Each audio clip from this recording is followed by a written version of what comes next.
One thing we have managed to prove is that Steve Norris is the Tory candidate. What we can't fathom is what made him think that anyone would vote for him. Perhaps because he's persuaded more than 4 people to sleep with him, he assumed he could sweet-talk his way into London's voting nichols. But why did he really want to be candidate? Was it just to stop Archer? Admirable though that would be, was that really his motive? As I will never, ever support Archer, alive or dead. He doesn't mean that. He can't. It doesn't mean anything. Even the Tories don't field dead candidates, although it's something they might want to think about. The fact is, Norris isn't only passionate about the lovely ladies, he's just mad about transport. He made his vast riches selling used cars, then became Transport Minister, and then, funnily enough, he got a job with the Road Hauliers Association, who are opposed to public transport on religious grounds. We placed a hidden camera in the car he uses for minicabbing and found he's a lot more common and scouse when he doesn't know he's being recorded. Driving is my life, but my grand passion is road haulage. I tell you what, the birds love the wagons, hitchhiker in the back, kick the veal calves out the way, and how's your father? Younger than me, I'll bet. What makes my blood boil is a tube ticket from here to town is £2.10. This jag, 40 grand. Where's the justice? Hey, does this watch make me hands look fat?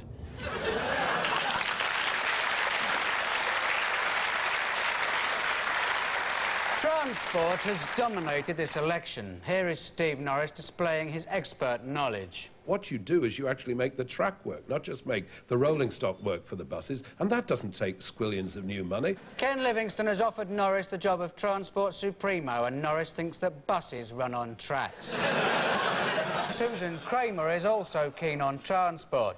Do tell us, Susan, why you decided to run. I was so frustrated sitting on the Piccadilly line. Every bloody time with the Piccadilly line. If she'd ever been on the Northern line, she'd be running for President of the United States by now.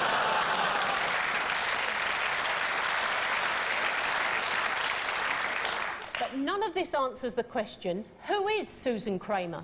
All we know about her is she's got yellow DMs, which only appeared on camera briefly early on. And, of course, a beloved cat, coincidentally enough, called Whittington, although rumours have it the cat's real name is Widow Twanky. The only other thing we know is she has a fascination, indeed an almost autistic obsession with banking. I come from finance and from banking and from business. I come with a background in business and finance, but I come very much out of a different background, mostly banking, business. I know from my banking background I can deliver it. Clearly money mad, a sinister figure to many. In this election she appears redundant, a third wheel, if you will. But her haunting presence pervades the story, a figure in the shadows, this intriguing spectre who doesn't even appear until the final reel. Some say she's already dead in the water, but could this be a ploy? Has the third wheel faked her own electoral death in order to pick up votes on second preference? The Lib Dems hope to gain from a complex proportional system devised in the chaos and destruction of post-war Europe to promote stability and moderation. By garnering the second preferences of people who voted for someone else, a Liberal can win even though no one wants them to, which is fairer. In Switzerland, they've had 500 years of liberal democracy, during which time they've stuffed their faces with Nazi gold and Toblerones. And what have they produced? Banking. Look down there. Would you really feel any pity if one of those dots stopped moving forever? You would, but a banker wouldn't. If every one of those dots offered you £20, would you turn it down? Or would you calculate how much you'd need to raise in taxes to fund the tube properly? But how do we ease the burden of overcrowding on the tube? What about a truly liberal individualist system of public transport? We get passengers off the tube and make them run around underground in London's criminally underused system of sewers. Like all liberal policies, it's not going to happen, so it's always worth suggesting.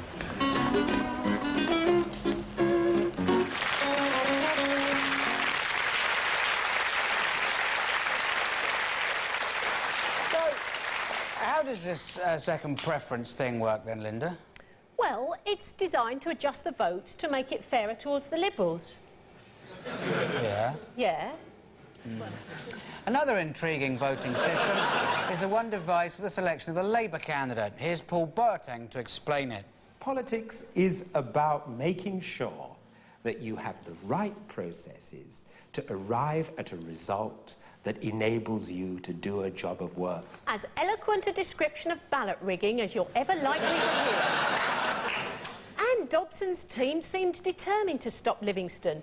One tactic was to expose his hidden earnings, which included secretly writing a column in a national newspaper under the pseudonym Ken Livingston. So, apart from his fondness for news, what's Ken Livingston really like? Ken Livingston is a revolutionary. He doesn't hide under a bushel. He is a dedicated Marxist. His most heinous of crimes, of course, was the fares fair policy, a system of fares that were quite literally fair. Livingston cheapened the whole business of travel in order to popularise the tube, a seedy underground network of trains operating in the demi-monde of London's twilight underbelly, which existed to carry gays and lesbians all over London. Clearly this madness had to be stopped, but the strain of destroying the policy turned Lord Denning, a progressive and idealistic law lord, into a drooling old bigot. And what about policing? He's never done a damn thing to help reduce crime in this city. But poor old Dobbo doesn't realise just how anti-police Ken is. As mayor, he will force them into gay marriages. Look what he's got planned for our brave boys in blue.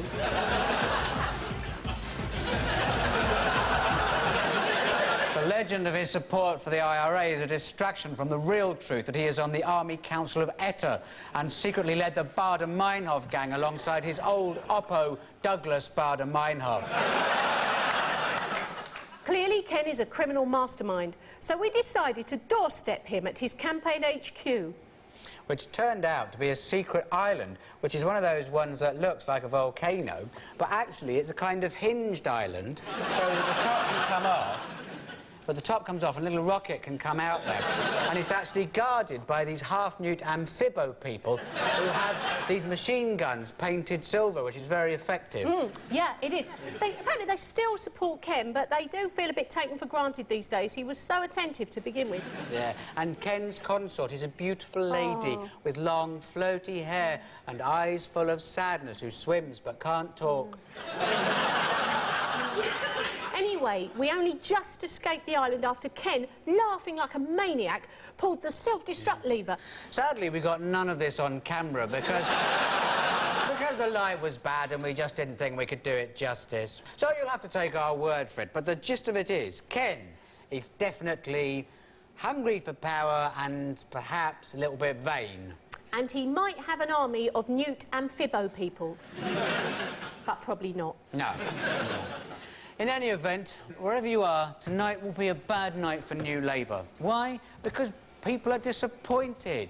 When Labour got in, there was celebration because Tories had gone and now people feel let down. They feel like someone who's waited 18 years for a transplant, had a successful operation, only to find out the other bloke had the same thing as them.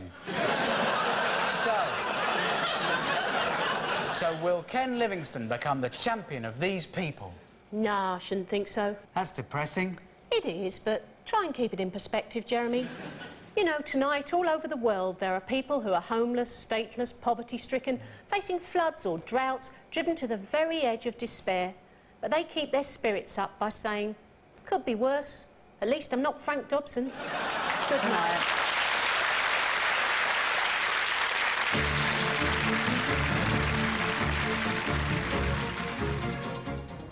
When the rich divorce, ex-wives tell their stories in a modern times, not to be missed on BBC Two next.